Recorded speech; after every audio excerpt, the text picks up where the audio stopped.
get rid of limiting beliefs. You are everything that you think you can be. And that's not to say that you don't have more to learn. That's not to say that you don't have more connections to make, but everything that you have inside of you that you need is there. Welcome to Behind the Work, the show where we dive deep into the business, life, and careers of people doing some amazing things in the world. I'm your host, Jessica Santana, and I'm bringing you the stories behind the sexy and unsexy parts of success. So whether you're working at a company, building your business, or you're just trying to level up, this is for you. At Behind the Work, we believe that we all have to go up together, so make sure you're tapped in. All right, everyone. So I'm so excited because today we have the great pleasure of talking with one of my favorite Brooklyn girls, Angelina Darrisaw. So Angelina Darrisaw is an award-winning entrepreneur who specializes in overseeing the design and execution of system-wide corporate programs to create career growth for working professionals and sustainable organizational growth for businesses. Whether she's building out a streamlined process to create more capacity for a corporate department or helping her team deploy a coaching program to develop a client's new class of leaders, her work ensures career advancement and organizational growth is sustainable and impactful for all. A highly sought after media expert, Darrisaw is frequently called on by the media to offer her unique take on creative, innovative, dynamic, and supportive workplace cultures. She's been featured and quoted by the New York Times, Fast Company, CNBC, and countless other business outlets.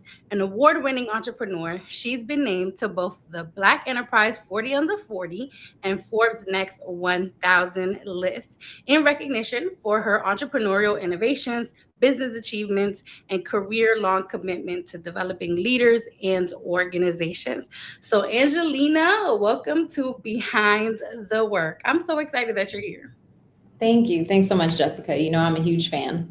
Yeah, I'm a huge fan of yours too. So every time I kick off one of the episodes, I like to give people like some background into how I even like met folks, because everyone that I'm bringing on, I said, is super important to me in terms of like how me even just seeing them in general like informs my own growth as an entrepreneur. And so I want to say this was like circa 2016, New York City. We got introduced by, I believe it was John Jackson at the time, because I was like in the search Yeah. for like, career coaching myself. And then I learned about you. I learned about your background. I remember you sent me over your TEDx talk. And I think the most important thing that you said there was that career development really is a social justice issue. And it resonated with me so much because of the work that I do at AOT. And so for the past many years, it's been so phenomenal just seeing your growth as an entrepreneur. And I'm just really excited to have this conversation today, because I do think it's a very timely conversation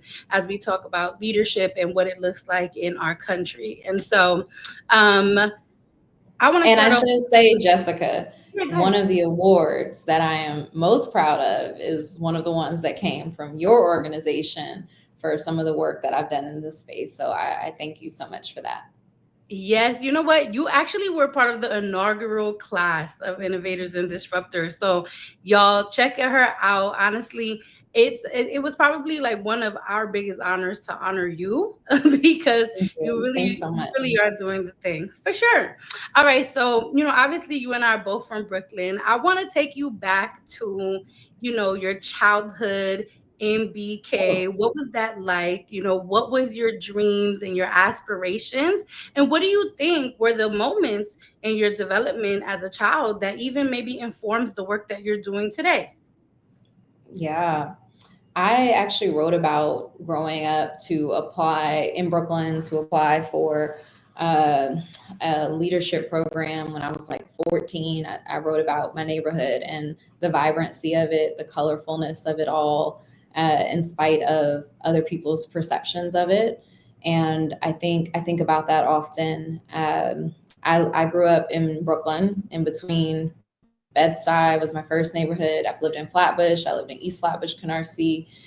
And I grew up around a lot of family. At one point, at several points, I feel like I lived in a house with just dozens of people. At one point, I lived in a house with my mom, my grandma, and my great grandma all together. My other great grandmother was also nearby, and they were two great grandmothers, two very different women, but both with a same commitment to the family and to working really hard. One of my grandmothers was a corrections officer for most of her life.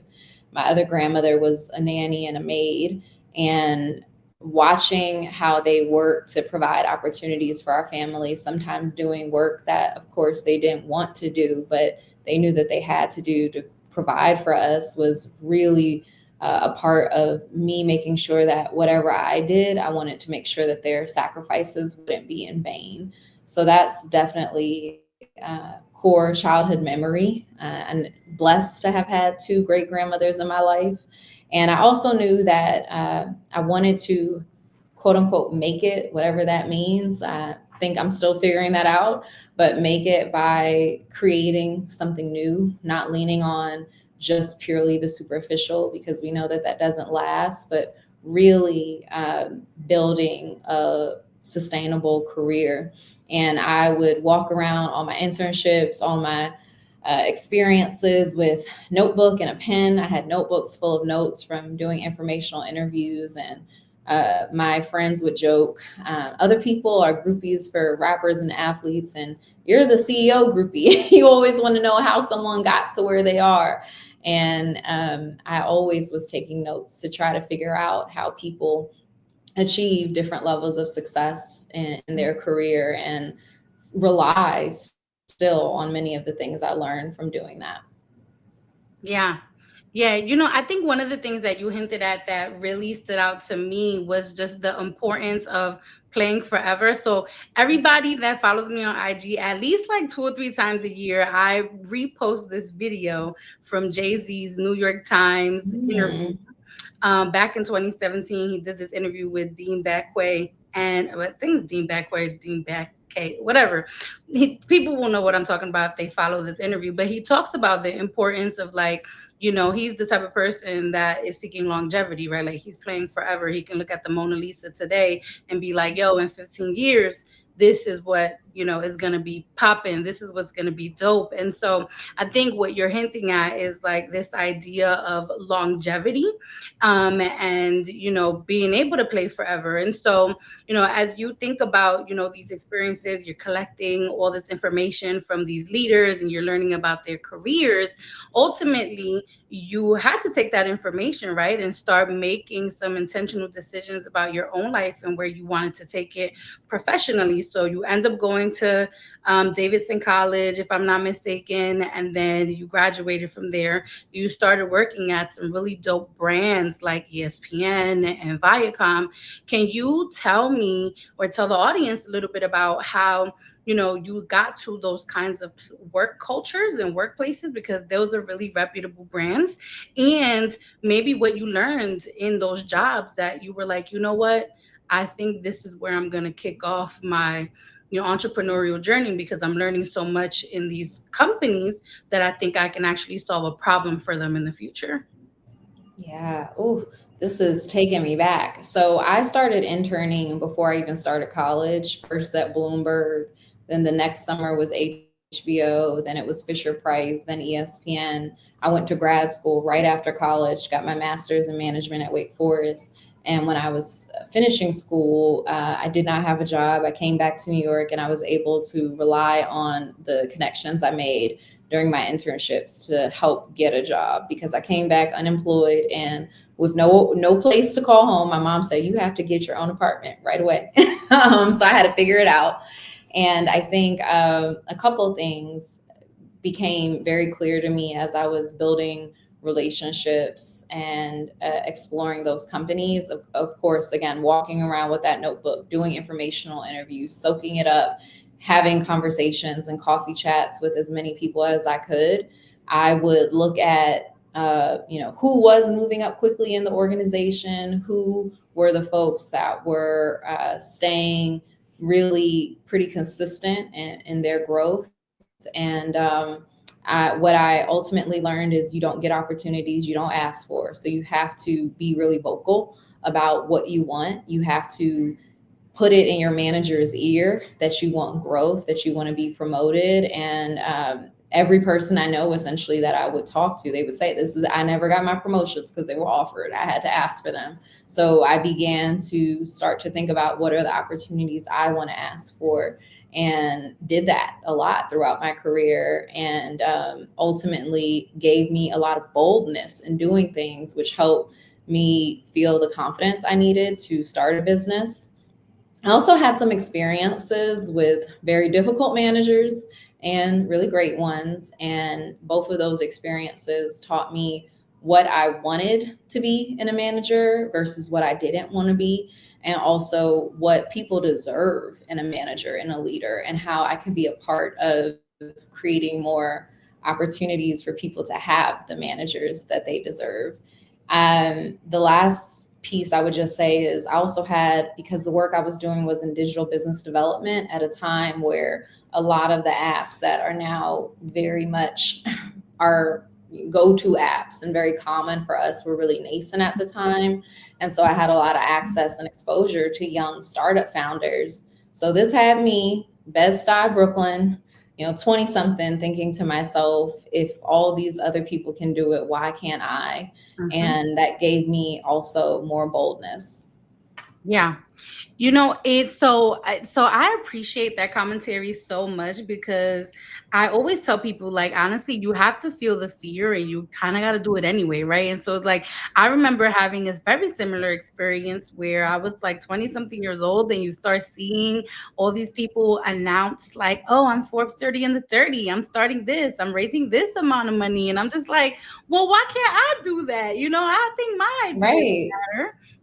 And I will say though, like, I tried to be that bold in the private sector, and ultimately I realized like this wasn't a culture that I would thrive in. And I think that's what kicked off my own entrepreneurial journey, because I felt super misunderstood in the workplace. And I think what's really important about what you're doing is that you're providing folks with the tools and the skill sets to be really bold, in the workplace. But sometimes I wonder whether or not leadership development is, a part of a manager's job, right? Like, how can you like eliminate folks having to be bold, and you just as a manager, like, can center someone's humanity in order to be able to propel them because you care about their career growth. And so with leadership development and coaching not always being a part of a manager's first thought process, or even the ways in which they structure conversations, why do you believe that building a coaching culture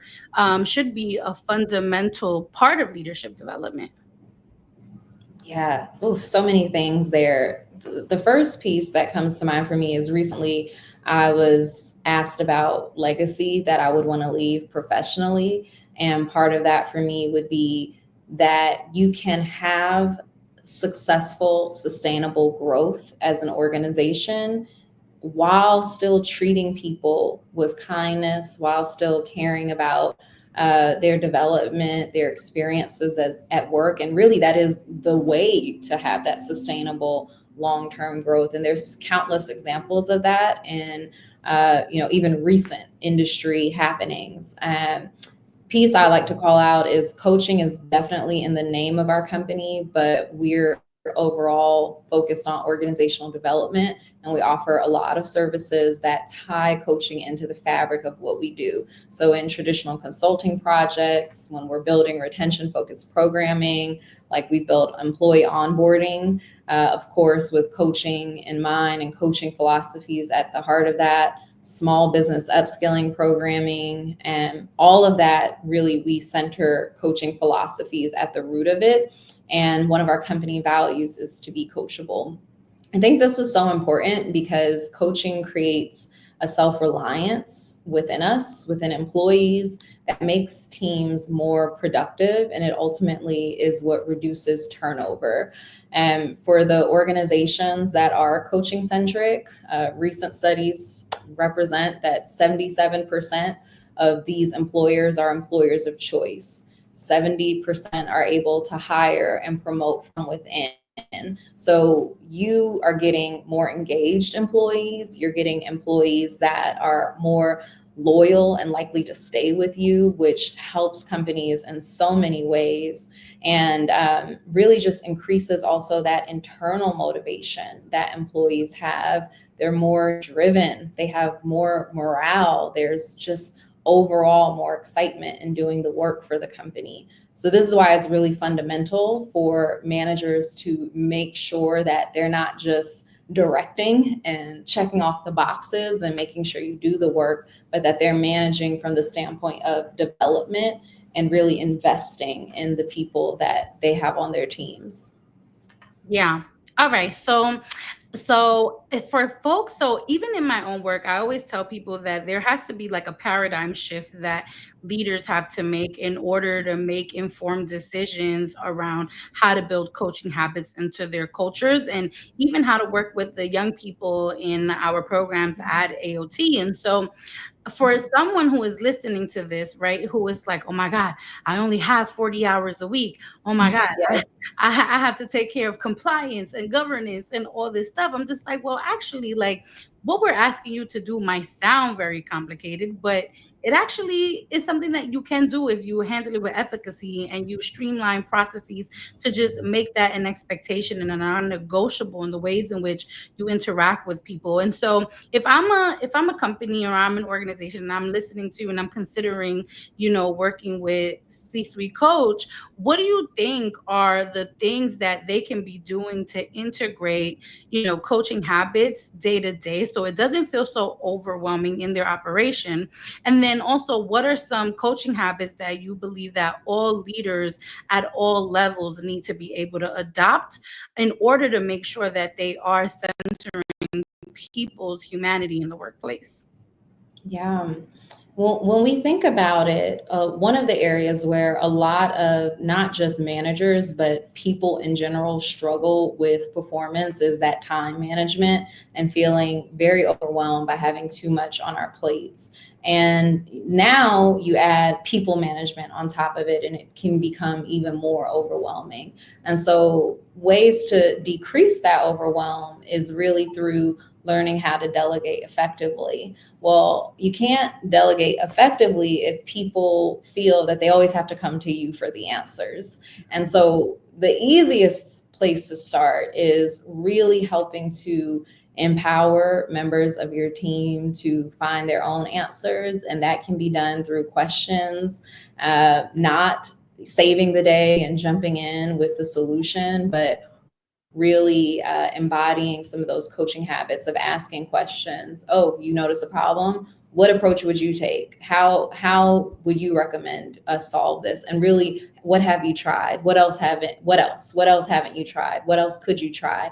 And really building that habit of helping those on your team to understand that they do have answers. They can be resourceful. They can figure out a lot on their own. And over time, that then it takes time, right? In the beginning, the answers may not always be right.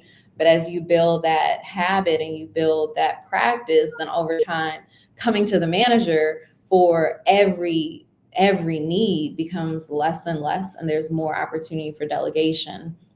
From what kind of coaching habits to adopt, I was walking today and I thought to myself, the core habit of being a leader, or the core need, the biggest competency I would say, is being a listener. And that is, we think sometimes that leaders are just sharing, talking. This is my vision, go make it happen. But really, the most impactful leaders are leaders who listen, who are really focused on understanding employee needs, understanding what's holding them back, understanding their aspirations, also being able to communicate directly and with impact. Being effective at communication is really important. Clarity, lack of clarity is something that a lot of employees complain about, is one of the things that hold them back. So those direct communication skills are really important.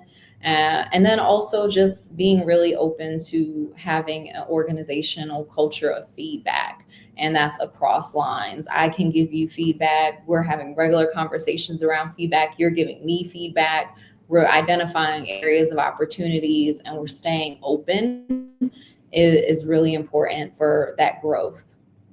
Yeah.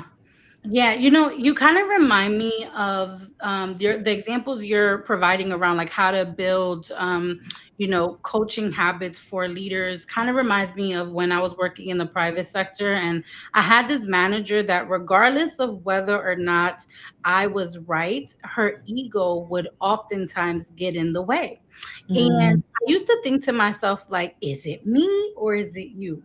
And what I found worked with her were examples, right? Like straight up data of me walking her through, examples of like why I was trying to get to a certain outcome, or I was trying to change a certain process. And so I imagine that because we're humans and humans are super crazy creatures sometimes, right? That when you are trying to build up, your client's capacity to have these kinds of coaching habits, that you might get those one or two leaders that are like, "Ugh, I don't know if this is going to work," right? And so, can you provide for those that might be interested and kind of have like their feet by the door and they're trying to figure out if they should walk in, like an example of where, you had a client success story that showed that when you actually build a coaching culture within your company, you actually see a huge change in the ways in which employee morale increases and the ways in which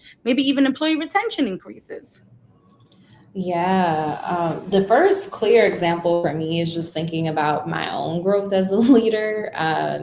Everything that we experience and practice with our clients are things that we are putting into practice ourselves.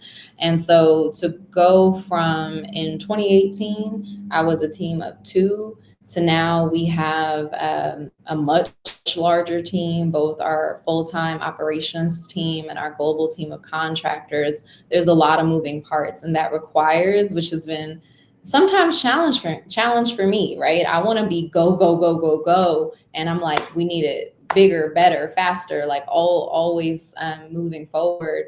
But I've learned the value in slowing down and really building these pieces into place to work on the culture. That's everything from two words that have been really big for us this year, SOPs and TOPs, team operating principles. And with our team operating principles specifically, we connect it back to our company values. How can we have a shared language as a team around how we communicate different things that are focused on what we have said that we all align with as the values of the team? And so that helps us keep accountable to making sure that we're navigating conflict, very much productively. And I would say that from a client standpoint, uh, the best clients are always the ones who have their hand up and they say, I want more trust in my culture. I want more engagement from my employees. But there is always sometimes some resistance. Will this work? Will this be effective? And I think that that is why, of course, collecting data and showing the shift in how even the company is perceived by employees, something as simple as I'm now more engaged, I now feel more supported here, shifts how I'm looking at my day to day work. And creates a big ripple effect in terms of the effectiveness of employees and their performance. Yeah, for sure. That's a wonderful example. I resonate with that a lot. That I remember, 2020 was a huge year of growth for our organization. And I remember being like, oh, like actually, I'm not just like CEO and individual contributor right now. Like there are lots of things I'm going to have to learn now that I'm bringing on all these people to take on big pieces of the work. And at the time, right, like I wasn't thinking about like coaching culture. I was thinking like, how am I going to create a safe space and offload everything that's in my head to these people? And then I remember myself being like, well, there's a lot of work that I'm going to need to do, especially like as we have now grown to, in order to create like the processes, the standardization, the systems that really lead to coaching cultures. Because I always say, like, if you have broken systems, like you won't have good coaching cultures because people are not going to know what the North Star of the coaching is, right? Like they're going to be kind Yeah. of like, You're gonna kind of be trying to figure out like, okay, I'm being coached, but what am I being coached to? And so Right. yeah, so I'm kind of curious to know from you, like, knowing that coaching goes beyond guiding others, and it's really just a transformative tool for leadership and growth. What do you think that leaders can do to be more effective in their roles and enhance their own leadership skills? And then in turn, what do you think employees that are in cultures right now where coaching is not prioritized can do to make sure that they are voicing their concerns around wanting more coaching habits being embedded within their company cultures and managerial styles? Yeah. So many thoughts here. I put on threads the other day. I was thinking about critical feedback and our initial response to critical feedback. Sometimes I've gotten some critical feedback and I want to, you know, break glass or throw something out the window, right? And it can be really frustrating, but it's like once you, to your point of your former manager having some ego, sometimes once you release that ego and actually look at the feedback, there's this aha that comes where it's like, wait, actually, if I implement this feedback, it can make me better. It can make my performance better. And there's something really exciting about the opportunity that creates. So I think that journey for leaders to keep self-awareness and improving and increasing their self-awareness at the forefront is really important. That can be getting 360 feedback from your team, your clients, others that you're working with. It can be other assessments. We just recently at our team offsite did Clifton Strengths. I've done DISC before, many other assessments, Enneagram, I could go on and on, but I love an assessment because it's always giving me a new angle to explore how I communicate with my team, how I can really think about my own strengths and input to situations I'm a part of. And then I think for leaders who are in those cultures that aren't really focused on bringing that coaching and leadership development into it, then there's always things that you can do on your own outside. You can challenge the culture to change. You can say, hey, we need professional development funds. This is going to help me be more effective. Let me give you the business case for how this is going to help me add more value to this company. I definitely did that at Viacom. They had at the time, I don't know what it is now, and I don't even know what Viacom's called now. Maybe it's Paramount these days. They're always, I feel like, in the middle of an acquisition. But at the time, we had $10,000 in professional development funds, and so many people were not using their funds. A lot of my colleagues were not tapping in, and I made sure I used that and made a business case every single time for how taking this course at NYU or doing this certificate in coaching would help improve my effectiveness in my role. So I think holding your employer's feet to the fire and asking for those things is really important, and giving them a use case for how it's going to help the company be better makes that a really compelling story as well. Yeah. Yeah, for sure. And I know that, right now we're seeing a lot of changes within companies and organizations as a result of, layoffs and even things like AI and automation. But I also think that for companies that are keeping employees right now, right, that employee engagement and retention is going to be really huge, because when you let a certain amount of people go from your company and organization, like, it doesn't sit well with the folks that are there to feel safe, right? So can you talk a little bit about how having coaching culture in place can really help organizations build stronger and more engaged teams, especially after, like, climates where there has been a little bit of workplace trauma? Yeah. Oh, I see that a lot with many of my clients. And I love the piece that you shared earlier about sometimes not knowing what that North Star is. That's been a challenge that a lot of employees have had, and the importance of having real clarity around vision.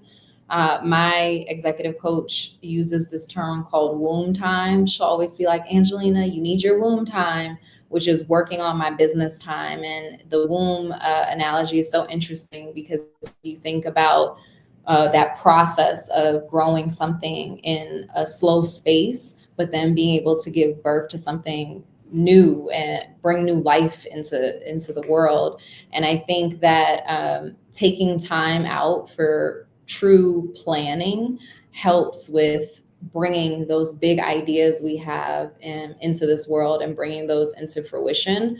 Uh, Having regular team offsites is really important. It's something that I do with my team, especially because we work remote. We're now hybrid. I got an office this year in New York City, but Woo! not everyone. I know I love it. I love it so much.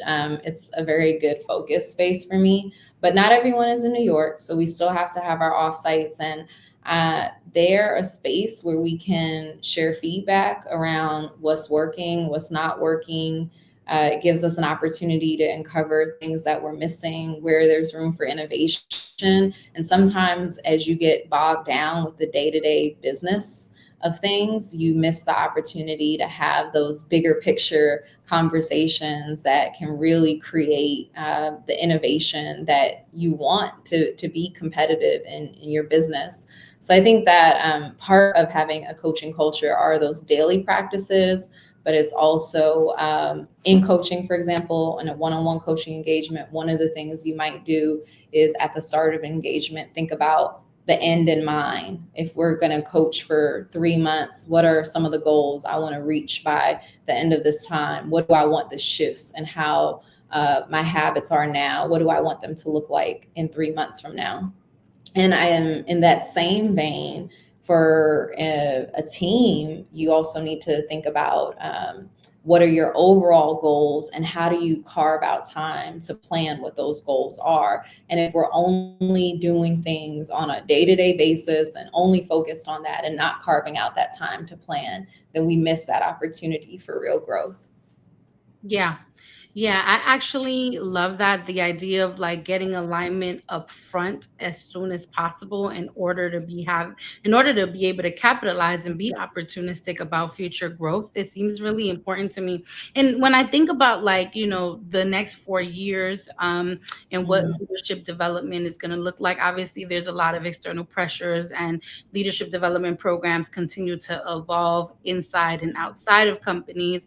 Why do you think that right now people who are trying to figure out, what budgets look like for leadership development should be considering, and what do you think they're going to miss out on if they don't prioritize this?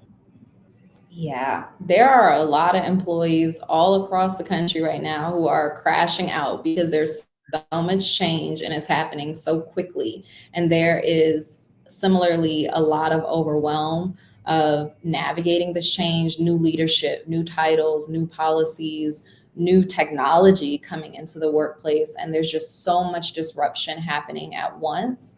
And so to make the decision to say, while all this is happening, I'm not going to support my employees is such a short sighted decision, because now more than ever, they need those skills and those tools to, one, make sure that they are upskilling themselves, that they are getting the critical resources they need to stay competitive for themselves, so that they can shift behaviors, they can improve their own mindset as well, and stay resilient as all of these things are happening. The other piece about resilience that I think is so important is when you're operating with that mindset, with the growth mindset, and not being shattered by all the change that's happening. Places where you might have previously saw only walls, you now start to see windows, you now start to see opportunities. So it really shifts how we look at business when we've done that work and when we've had investment in us, that helps us with not only building our skills, but also building the mindset we need to persevere. Hmm. Yeah, and you know what? As I even think about certain conversations I've been having recently, there are the conversations that I'm having with young professionals who are like very scared. It's their first job. they've never been here, they've never gone through, workplace changes. And then I'm thinking about the conversations I have with like a lot of my friends who have been in the game like 20, 25 years, have gone through recessions, have gone through layoffs, right? Like the kinds of skills in terms of coaching that they need right now are very different, because I think that for the younger generation, these conversations are very much based in fear.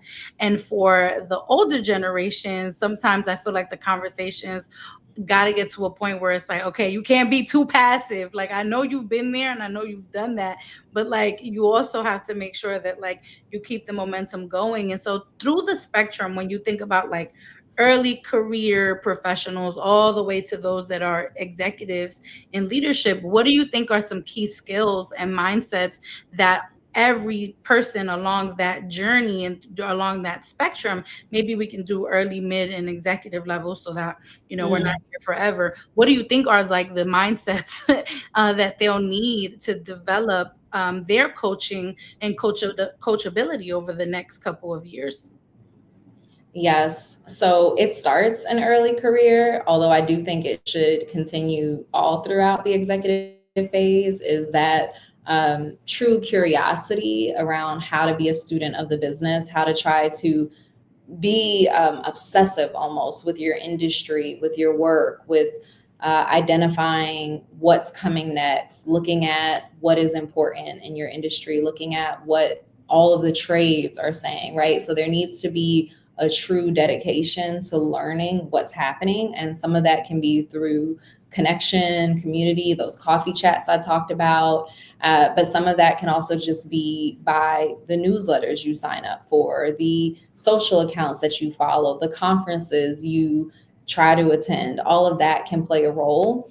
Time management is also really important in early career. You are very much in that phase of proving yourself. So you have to figure out how to prioritize tasks quickly, how to meet those deadlines, how to also make sure that you're adaptable, you're able to shift with priorities. So I do know that a lot of younger, earlier career folks tend to be very focused on, this was in my role description, this is out of my role description. I want to be very boundaried. And there is some value in that. We have seen corporate workplaces that don't honor our boundaries. So I certainly understand. However, there is something really beautiful and, for me, exciting, but also for me, what keeps you having longevity in your career is that ability to be adaptable, to not be the one widget person where I only know how this one widget works because that was the only widget that was in my role description. So that's all I know how to do.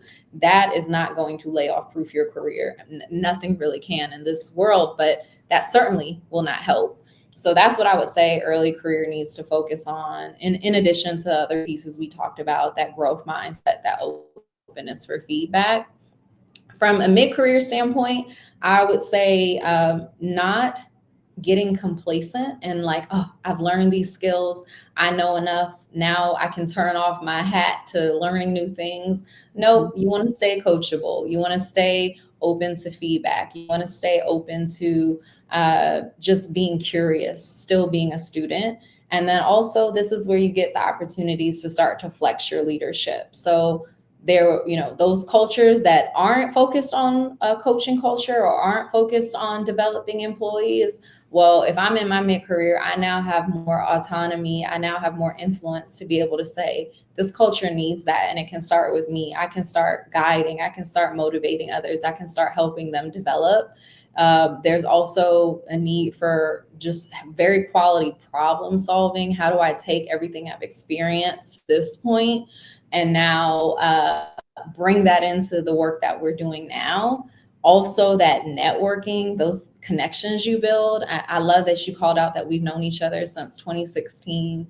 9-year relationships are how you keep getting opportunities, right? So that commitment to networking and building deep and true connections is really important. And then I think when we think about the executive level, so bringing it home, I think truly a focus on setting a vision, on really thinking about driving strategy, on how to lead organizational change, Also, now more than ever, that succession planning. So, how am I transferring knowledge? How am I sharing expertise? How am I setting up that next generation of leaders who are going to carry on whatever it is I've built, whether it's within a large company or in a smaller business that I'm leading, is really important. Change management. How do I communicate with all of this change and disruption that's happening?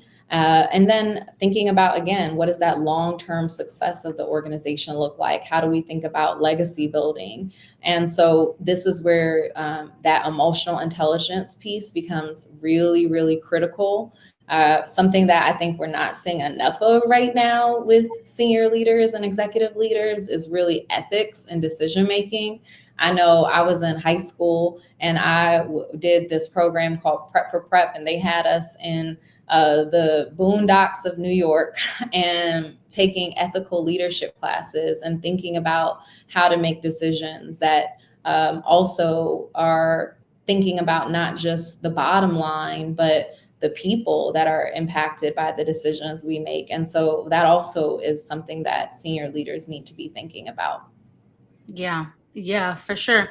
I love the call out around legacy building that you share, because I think very much you yourself, right? Shifting gears a little bit, you are in the business right now of legacy building for yourself. You've been doing C-suite coach for almost 10 years now, if not 10 years, if I'm not mistaken.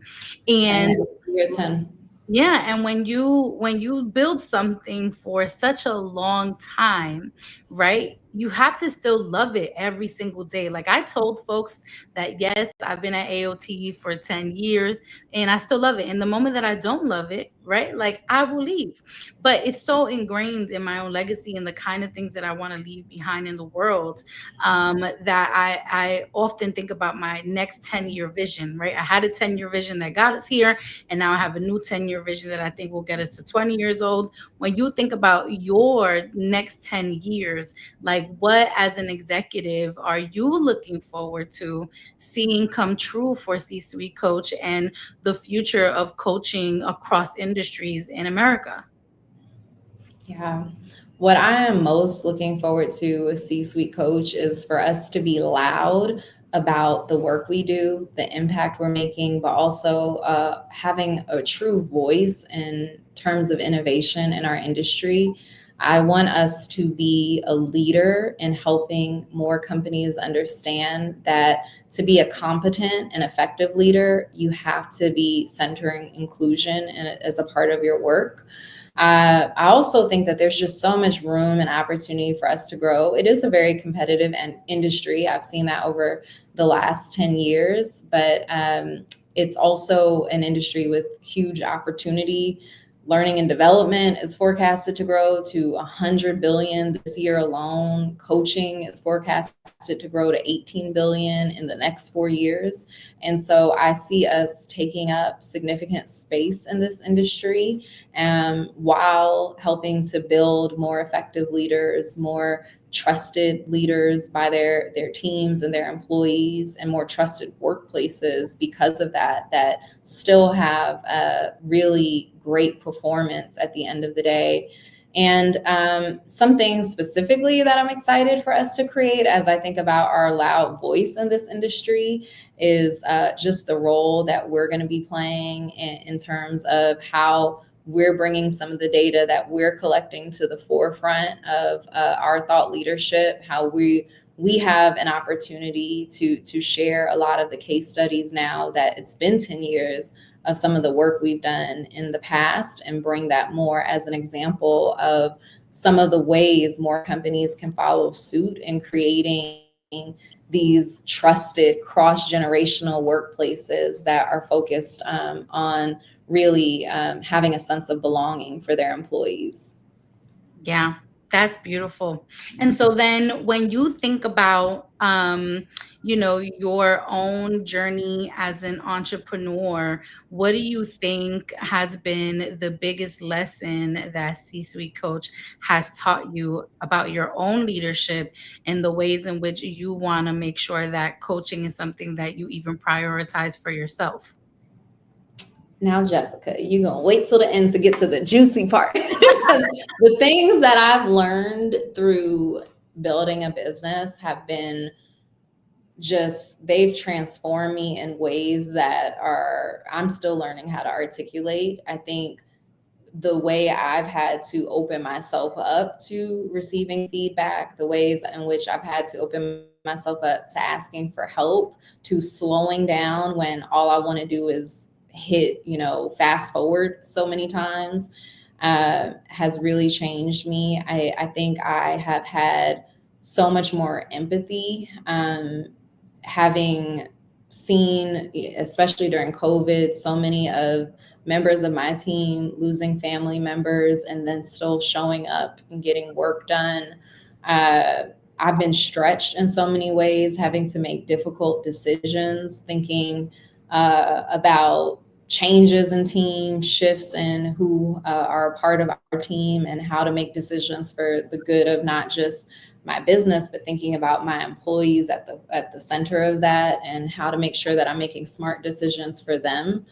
And so, yeah, I would say it stretched me a lot. My mindset work has been just it every day. I'm working on that, on rewiring myself to see myself as the leader that I am. I think there's sometimes a lot of outside noise around us as quote unquote younger. I don't know that I feel so young anymore, but when I started this, I was only 27.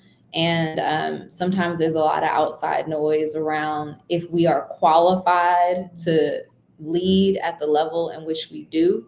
And I've had to really shut those noises out and see myself not by how others see me, but really by the impact that I'm seeking to create. For sure. And then my last question for you is, Behind the Work really talked about the sexy and the unsexy parts of success, business building, and just things in general, right? What is sexy about C-Suite Coach, and what is unsexy about this work? Hmm. I think what is sexy is being candid, bringing truth and new voices to this space, bringing accountability. I think is very sexy to leaders, and I think is really important, and also taking lots of risk in our pathways to growth. We've tried a lot of different things, and a lot of those risks have really turned out to be very well, good selection of risk, I should say. I think the unsexy part sometimes are the administrative pieces, the operations that have to be in a very solid place. To some of our programs, for example, scale to 60,000 people a year in one program alone, and then we have always multiple programs happening at the same time. And so we're operating a really big scale, and that requires intense operational focus, and that can be less appetizing sometimes, but also really rewarding when we do focus on it. And then I just think the growing pains of finding that right mix for the team that is going to be the team that we need to get us to that legacy part that we just talked about, can sometimes be a bit challenging. But every day I will say I know something new today that I didn't know yesterday. So I'm grateful for even the really challenging parts. Hmm. Well, Angelina, I lied because as you talked, I actually do have one more question for you. I have one more question for you. Okay, hit me. When you think about if you had a room full of every Mm-hmm. single black and brown girl in our country who's like, I want to Mm-hmm. be a business owner, what is the one coaching piece of knowledge you would impart on them as they start to think about what an entrepreneurial journey looks like for them? Get rid of limiting beliefs. You are everything that you think you can be. And that's not to say that you don't have more to learn. That's not to say that you don't have more connections to make. But everything that you have inside of you that you need is there. So quiet those limiting beliefs that we really have been socialized to accept about ourselves. I abuse this quote by Janice Bryant Howroyd, who is the first Black woman to make $1 billion in revenue for her business. And she says always, you have everything you need to be everything you need to be. And so I would really center on that you have what you need. You might have to upskill, you might have to try some things differently a couple times, but ultimately it can be done, and you are the person to do it. Thank you so much, Angelina. You shared so much with the audience today. Just on behalf of me, I want to say thank you for being I want to say thank you so much for being here. It's really been incredible. Like, people don't know, but like, I fangirl over people. Like, I love, like, my biggest moments of joy is when I see people win. And so seeing your journey over the last several years has been so wonderful for me. It's particularly personal for me just because I'm from Brooklyn, and I know Brooklyn girls doing best. Yes, we do it. We do it the best, and that can go on record. And so, thanks for generously dropping gems on us. Where can people find you if they want to be in touch? Yes, please, please, please check out our website, csuitecoach.com. We're also on all channels at C-Suite Coach. We have a lot of programming that is free to take advantage of. If you're looking for coaching, we can help you figure out how to ask your employer for those resources. So please reach out. Please stay connected. Awesome. And everyone, thanks for tuning in to another episode of Behind the Work. Leave us a rating on Apple Podcasts, subscribe to our YouTube channel, and follow us on social media. We'll talk to you really soon. Mwah. Thanks for listening to Behind the Work. If you enjoyed this episode, don't forget to subscribe, leave a rating and a review. Follow us on YouTube and on social media. I want to hear how this show is leaving an impact on you.